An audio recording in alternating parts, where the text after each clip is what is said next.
Hello! Aujourd'hui on se retrouve pour une vidéo qui, je l'espère, répondra aux nombreuses questions que je reçois régulièrement. Pour ceux qui me suivent sur Instagram et voire même sur YouTube, vous savez que je fais du coloriage depuis maintenant de nombreuses années, puisque je crois que j'ai commencé en 2013, donc ça doit faire 10 ans à peu près que je me suis mis au coloriage pour adultes. Et pour ma part, le coloriage mystère, et principalement coloriage mystère Disney.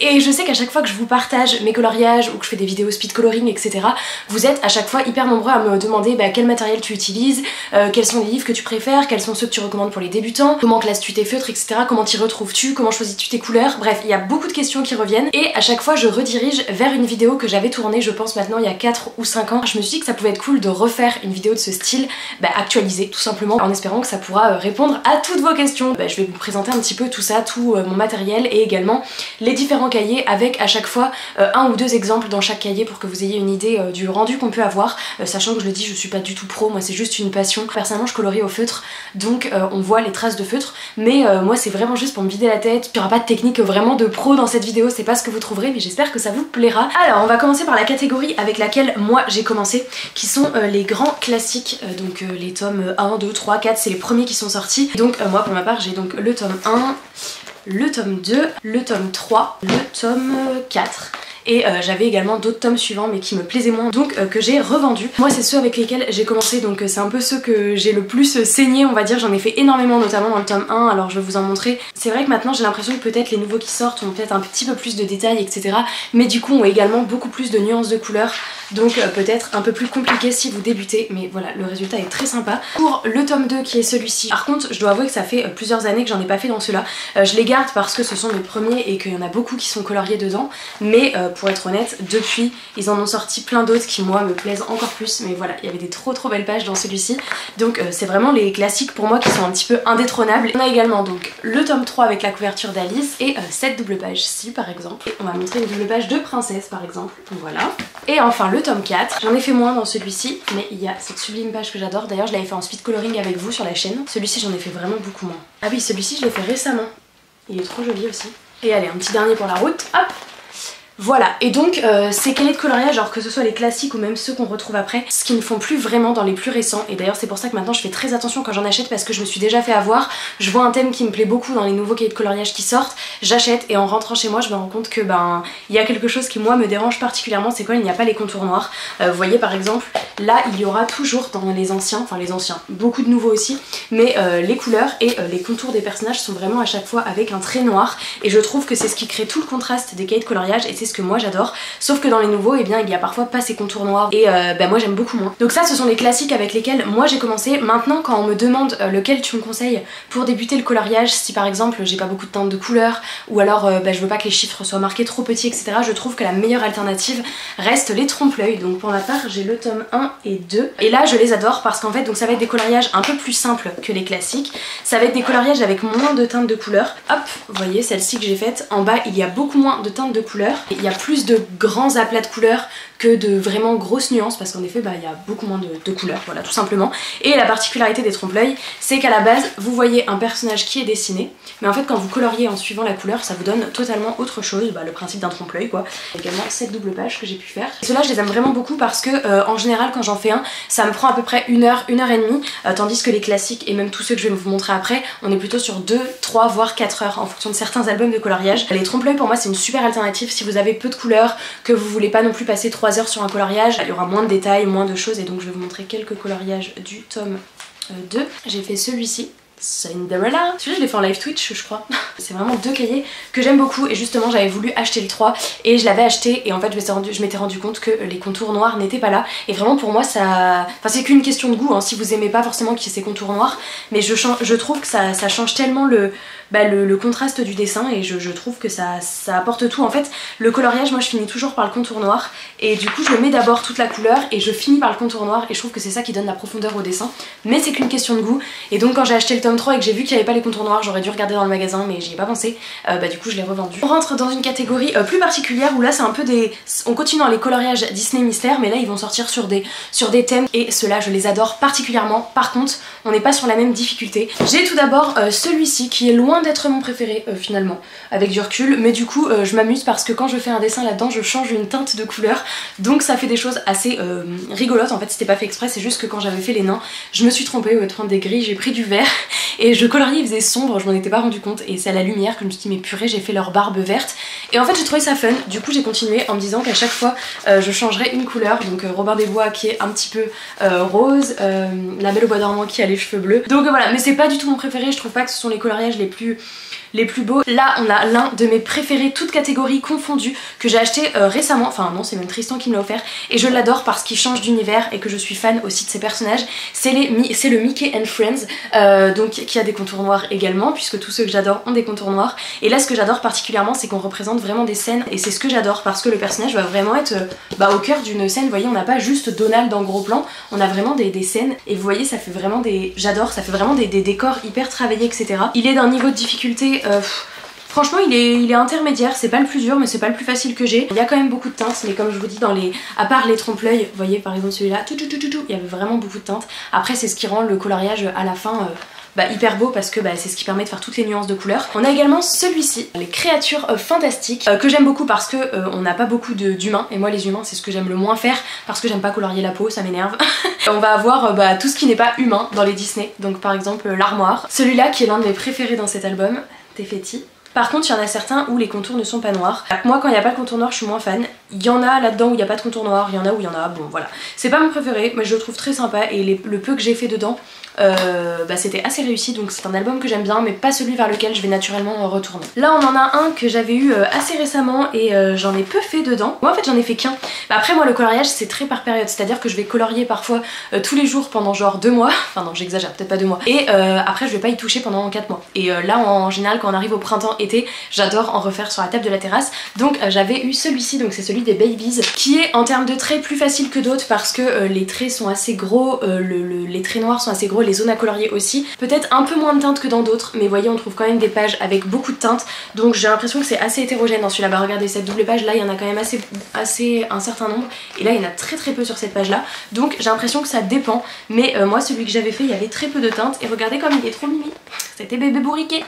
Donc voilà, on obtient des choses dans ce délire, c'est le seul que j'ai fait donc je peux pas vous en montrer d'autres, mais pareil, il y a les contours noirs, il est assez bien je pense pour commencer un peu comme les trompe-l'œil, parce que comme je vous dis les pages et les traits et les zones sont pas trop fines, vous allez voir par rapport à un qui vient après. Ça peut être une bonne alternative. Après j'ai pas un gros retour dessus parce que comme je vous dis j'en ai fait qu'un. Et là on entre je pense dans les deux plus durs de ma collection, en tout cas de ceux que j'ai. Après je sais pas dans les plus récents qui sont sortis parce que je sais qu'ils en ont sorti encore d'autres et j'ai pas forcément craqué sur tous parce que j'aimerais bien... j'ai beaucoup de cahiers, j'en finis aucun. Donc voilà, mais je pense que c'est les deux plus durs. Le moins dur des deux je pense que c'est celui-ci, donc c'est le tome sur les méchants, j'en ai fait quelques-uns. Là vraiment on commence à avoir des pages déjà gris très claires avec des tout petits détails. Le résultat de ceux que j'ai pu faire est vraiment magnifique parce qu'on obtient vraiment des choses très détaillées. Là je me suis un peu plantée de couleurs pour Scar, mais bon ça arrive, c'est pas grave. Une page 100% chat avec Lucifer et Yzma. Donc voilà, celui-là et celui-ci, les deux là ils étaient pas si longs à faire, donc c'est pareil, je pense qu'il y en a qui sont plus ou moins difficiles. Voilà, on a encore d'autres doubles pages, mais je les adore, et les méchants je trouve ça trop bien d'avoir fait un tome dessus, donc il fait aussi partie de mes tomes préférés, je l'aime trop. Mais sachez que je vous conseille pas du tout de commencer par celui-là si vous cherchez à commencer le coloriage mystère Disney, parce que c'est pas du tout le plus simple. Et alors le plus dur, et là c'est celui qui a rejoint ma collection récemment, puisque Tristan me l'a offert au moment où je me suis fait opérer. Il m'a dit tiens c'est un petit cadeau, et je le voulais trop, il était dans ma wishlist, et quand j'ai commencé à essayer de colorier dedans à Noël, j'ai dit oh purée, je lui ai montré, et là je trouve qu'ils ont abusé parce que c'est à la limite du faisable malheureusement, alors qu'il est magnifique. C'est celui sur les Looney Tunes que je trouve trop beau, j'adore parce que c'est un peu comme le Mickey, on change totalement d'univers avec tous les personnages, Bugs Bunny, il y a Tom et Jerry, enfin bref, d'autres cartoons comme ça que je pouvais regarder quand j'étais petite. J'en ai fait qu'un qui m'a pris je sais pas combien d'heures, mais le résultat est incroyable. Il y a autant de teintes que dans d'autres cahiers, c'est pas forcément ça qui m'a le plus dérangé. Par contre au niveau visuel on est sur du gris très clair pour les cases, et les chiffres sont à la limite du visible à certains moments. Parfois le C, je sais pas si c'est un C ou si c'est un E, le 3 si c'est un 3 ou un 8 parce que c'est tellement écrit tout fin et tout petit qu'il y a plein de moments où je devais demander à Tristan, j'écartais, je remettais à la lumière. Je trouve qu'ils auraient pu quand même prendre une encre un petit peu plus foncée. Là on est à la limite du réalisable, en tous les cas c'est pour ça que je l'ai fait sur une plus longue durée parce que j'ai pas voulu me flinguer les yeux et j'ai pas voulu que ça m'énerve non plus, c'est pas le but. Donc je faisais par petites sessions d'1 heure ou 2 et je cherche le résultat de celui que j'ai fait. Et le résultat est assez incroyable et vous voyez très fourni en détail et qui tourne dans une bibliothèque, tous les livres et tout. Et, voilà. Et vous voyez il y a tellement d'endroits où ça doit être trop petit pour écrire qu'ils ont eux-mêmes ajouté de la couleur. Il y a même des écritures, donc et quand ils font ça c'est parce que les lignes, les endroits sont trop petits et ils colorient déjà en gris, enfin les couleurs adaptées. Et il y a plein de pages qui sont déjà avec des petits endroits pré-remplis comme ça. C'est très beau aussi, mais le plus dur. Donc vraiment ça c'est pour ceux qui en ont déjà plein je pense, enfin en tout cas après vous faites ce que vous voulez, mais pour moi c'est pour ceux qui colorient déjà dans les coloriages mystères Disney et qui veulent bien le tenter, mais faites pas celui-là si c'est votre premier, enfin moi j'irai pas vers celui-là. Voilà, donc là je vous ai présenté tous mes livres de coloriage, donc comme vous pouvez le voir j'ai de quoi faire sur les mois, années à venir je pense, et en plus je me connais, je sais que j'en rachète de temps en temps parce que je peux pas m'en empêcher et qu'il y a des thématiques qui sortent et qui m'intriguent trop et que j'ai trop envie de faire, et puis je me dis ça fait 10 ans que j'en fais et j'en fais toujours, donc de temps en temps j'en refais un dans tel ou tel album plus ou moins ancien et j'adore ça. D'ailleurs n'hésitez pas à me dire si vous en faites aussi, quel est votre album de coloriage préféré ou celui à venir qui va sortir qui vous fait trop envie. Il y a 2 prochains albums qui m'intéressent grave, il y a celui un trompe-l'œil qui va sortir qui est héros vs méchant, donc je pense qu'on aura la page, on aura le héros et quand on coloriera on aura le méchant ou inversement. Par contre maintenant je vais toujours vérifier à ce que les contours soient noirs et s'il n'y a pas de contour noir je ne l'achèterai pas, donc je fais attention et j'ai l'impression que plus on va dans des récents moins ils mettent de contours noirs, donc à voir. Et sinon un autre qui m'intéresse énormément c'est celui spécial sur les saisons aussi, je crois qu'il est déjà sorti celui-là. Oui, il sortira le 15 février, donc au moment où vous voyez cette vidéo, il est sorti ou il sort aujourd'hui, je sais plus exactement. Je pense que ça peut être très très sympa ce qu'il peut y avoir dedans, donc voilà, mais là pareil, j'attends de voir s'il y aura des contours ou pas. Et donc maintenant, c'est le moment de vous montrer mon matériel et on commence avec cette grosse trousse que personnellement j'ai acheté sur Amazon parce que j'en trouvais pas en magasin qui me convenait, il fallait une trousse, vous voyez, pour trimballer tous mes feutres et encore ils rentrent pas tous dedans, mais après je m'y retrouve dans ce fonctionnement là. Moi j'ai pris une avec des petites citrouilles et des petites souris, mais il y a plein de modèles, enfin franchement vous tapez trousse, feutre sur Amazon, il y en a plein et je voulais vraiment un système qui s'ouvre à la fermeture comme ça et après vous voyez c'est un grand livre avec beaucoup de planches comme ça et où j'ai mis mes feutres par couleur et je voulais vraiment un truc pour bien m'y retrouver. Je trouve que c'est hyper pratique parce qu'on a un visuel sur toutes les teintes. Avant j'avais des trousses, des boîtes, une boîte de telle marque, une boîte de telle marque et je trouvais pas ça très visuel quand je voulais colorier pour aller chercher les teintes les plus adaptées parce que bon vous l'avez compris avec tous ces cahiers de coloriage là il faut énormément de teintes, c'est la base, enfin vraiment si vous avez un marron, un gris, un rose, un rouge, un bleu, un vert vous y arriverez pas parce que pour que ça rentre bien parfois ils vont demander 3-4 teintes de gris, 2-3 teintes de marron puis 3-4 roses, qui fait que le rendu est vraiment très joli, c'est d'avoir beaucoup de teintes et même moi encore avec tout ce que j'ai je me retrouve parfois bloquée dans certains coloriages où il me manque un violet, où il me manque un vert et où je me dis bon bah tant pis je le fais pas pour l'instant et un jour je rachèterai une couleur intermédiaire, mais voilà donc j'ai cette grosse trousse. J'ai ensuite cette trousse là, alors là c'est un peu pour les couleurs soit que j'ai en double, soit pour tous les feutres noirs qui me servent à faire les contours.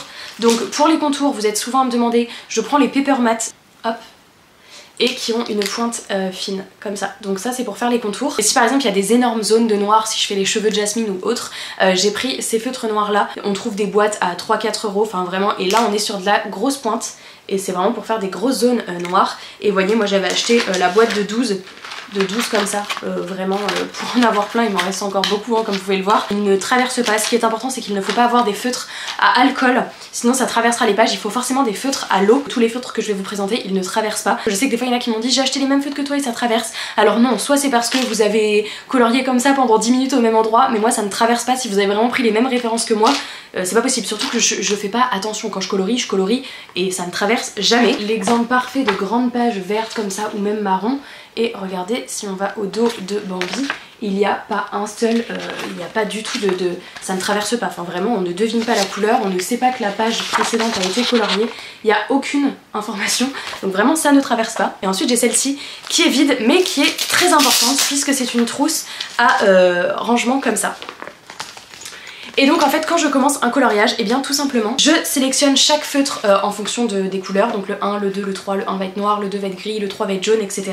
Et je les mets dans l'ordre ici pour commencer mon coloriage. Donc j'ai toujours cette trousse devant moi, ce qui me permet que si à un moment donné j'arrête mon coloriage parce que j'ai fait 2 heures, j'en ai marre et je veux reprendre le lendemain, j'ai juste à enrouler la trousse et le jour où je ressors, et bien j'ai mes couleurs qui sont dans le bon ordre. Donc par exemple voilà, je prépare toutes ces couleurs aux bons endroits ici, et une fois que toutes les couleurs sont choisies, et bien je commence mon coloriage, et ça pour moi c'est un indispensable. Et donc personnellement, comme tous mes feutres ne sont pas numérotés, quand je commence un coloriage, je le fais dans un petit carnet, voilà, des petits, alors je recommence à chaque fois, on me dit tu devrais faire un nuancier, mais j'ai des feutres qui sont pas numérotés, donc à part leur mettre une petite étiquette à tous, et franchement flemme, donc je fais plutôt comme ça, à chaque début de coloriage, bah, il me faut un gris, je prends mes différents gris, je teste, tac, dès que j'en trouve un, et que je me dis ah toi tu seras le numéro 3, je le mets dans ma petite trousse à l'endroit numéro 3, et voilà, jusqu'à avoir tous les swatchs qu'il me faut pour commencer mon coloriage et avoir les teintes les plus proches de ce qui est demandé. Et donc maintenant ce qui vous intéresse peut-être le plus, c'est quelles sont les marques de mes feutres, et vous allez voir que j'ai pas énormément de marques différentes. Je crois qu'il y a 4 marques différentes que j'utilise principalement. J'avoue que je les combine, c'est bien d'avoir des marques différentes parce que vous avez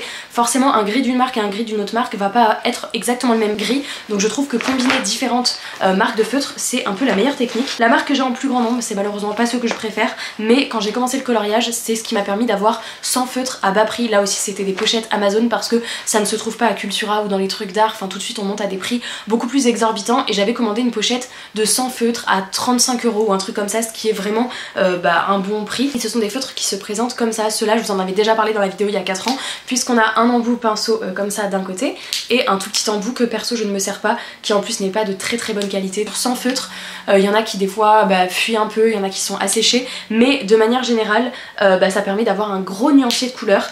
Et si vous avez un petit budget, je trouve que ça peut quand même être une bonne alternative, même si clairement c'est les feutres que j'aime le moins de ma trousse. Et quand j'ai 2 teintes qui se ressemblent et qu'il y en a un comme ça et un autre feutre, je prends toujours l'autre feutre. Ceux-là je m'en sers quand ils me permettent d'élargir ma gamme et que j'ai pas d'autres couleurs dans mes feutres. Je me dis bon allez, je colorerai avec un comme ça. Mais c'est moins agréable parce que quand ils sont neufs ça va, la plume est fine. Mais quand c'est des couleurs qu'on a tendance à avoir utilisées plusieurs fois, je vais vous montrer la différence. La plume est beaucoup plus grosse, et quand on colorie, c'est plus du tout précis, et quand il faut des petites zones, ça a tendance à déborder, etc. Voilà. Après, je m'en sers quand même régulièrement, donc c'est qu'ils me conviennent. Mais si vous cherchez des crayons vraiment plus pro, plus agréables pour colorier, c'est pas ceux vers lesquels je vous dirigerai, mais du coup ça sera forcément plus cher. Ensuite, les deuxièmes que j'ai beaucoup et qui sont pour un bas budget également, ce sont tout simplement les Stabilo Kids comme ça, qui sont régulièrement mis dans les trousses des enfants à l'école, hein, franchement. Donc ceux avec des pointes comme ça, je les adore. Eux pour le coup, ils ont une durée de vie hyper longue, ils coûtent pas cher. Par contre, il y a peu de teintes parce que c'est les pochettes de couleurs, je sais pas, de 28 ou 30 feutres, et il y a 2, 3, 4 marrons, 2, 3 gris quand même, donc ça permet de faire une bonne pochette de départ. Ça ne suffira pas, mais pour moi ceux-là sont incontournables parce qu'ils peuvent être quand même fins avec le bout de la pointe, et ils peuvent faire des gros aplats de couleurs avec la largeur de la mine, et ils sont hyper agréables pour colorier, ils traversent pas. C'est des feutres à avoir parce qu'ils font un très bon résultat, ils coûtent pas cher, et qu'il y a quand même quelques teintes. Et après on rentre dans les crayons un peu plus pro, et là j'ai 2 marques, les Stabilo également, mais les Stabilo Pen, donc qui ressemblent à ça, qui coûtent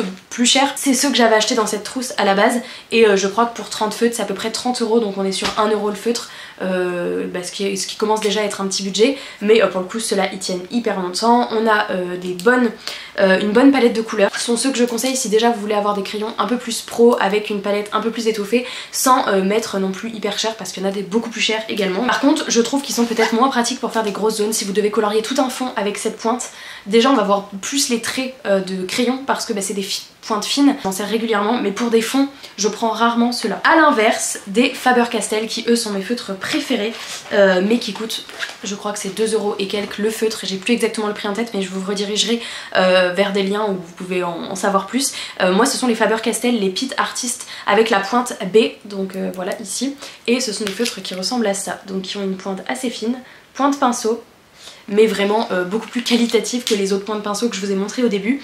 Et donc eux ils sont parfaits pour faire des tout petits détails parce que la pointe est très fine, mais pour faire des aplats de couleurs, cette pointe pinceau elle est parfaite. Et eux c'est pareil, ils ont une durée de vie hyper longue, les couleurs sont très jolies, il y a énormément de teintes là aussi, mais forcément c'est un autre budget. Comme vous voyez, moi après dans ma palette, eh bien j'ai mélangé vraiment, on retrouve ceux du début, puis on a des des comme ça, des Stabilo Kids, on a des Faber-Castell, on revient à des comme ça, enfin il y a vraiment toutes mes marques sont mélangées. Et ben voilà, je crois que je vous ai tout montré. J'espère sincèrement que cette vidéo vous aura plu, que ça pourra peut-être vous aider à compléter votre matériel, à vous diriger vers le cahier de coloriage qui vous correspond le mieux. J'espère vraiment que ça vous aura plu. Si vous avez d'autres questions auxquelles je n'ai pas répondu dans cette vidéo, bah n'hésitez pas à me les poser en commentaire, c'est le moment. Moi je vous fais de très gros bisous, je vous remercie d'avoir regardé cette vidéo jusqu'au bout et je vous dis à très bientôt dans une prochaine vidéo. Ciao!